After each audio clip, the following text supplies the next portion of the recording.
Ja ir noticis noziegums, tad policija izmeklē šādas lietas, vāc pierādījumus, bet prokurors tajā laikā, var teikt, pieskata policiju, lai viņi visu izdara kārtīgi, rūpīgi.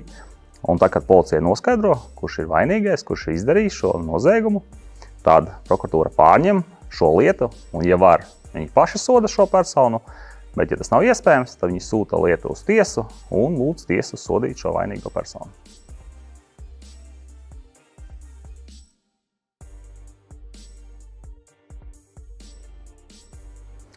Prokurora ikdiena, es teiktu, sastāv no 3 lietām. Vai nu prokurors lasa, un tie parasti ir lietas materiāli.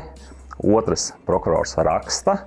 Prokuroram ir daudz jāraksta, un tie ir dažādi dokumenti, kas viņiem pašiem ir jāsagatavo. Un trešais, prokurors uzstājas, darbojas tiesā.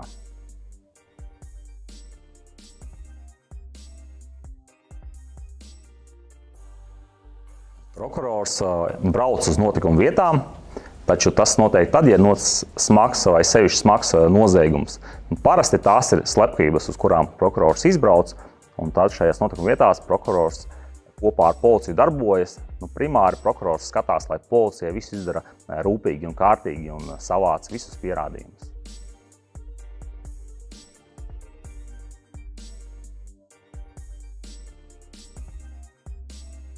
Prokuroram ir svarīgi būt notikuma vietā, lai viņš pēc tam spētu daudz labāk izprast, kā varēja notikt šis noziedzīgais nodarījums, piemēram, slepkavība. Man pašam bija situācija, kad uz manā lietā iepriekš bija izbraucis notikuma vietu cits prokurors.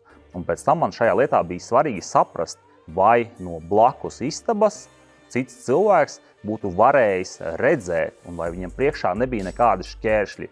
Un tajā lietā man nācās ilgstoši pētīt visas fotogrāfijas no notikuma vietas, arī schēmas, un mēģināt pašam saprast, vai bija iespējams redzēt virtuvi no blakus istabas vai nē. Un ja es būtu bijis pats notikuma vietā, tad man tas iespējams aizņemtu pāris sekundes, bet tā man nācās tērēt vairākas, iespējams pat stundas, lai saprastu, vai varēja vai nevarēja redzēt.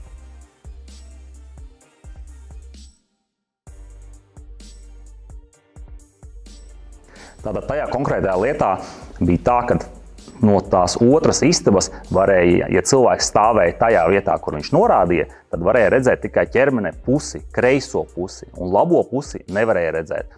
Un tad manā lietā bija jautājums, vai tā persona varēja redzēt, kā ar labo roku dur. Un tad, izpētot šo visas schēmas, es konstatēju, ka nē, no blakus istabas nevarēja redzēt, kas ir labajā rokā un vai ar labo roku dur ar nazi.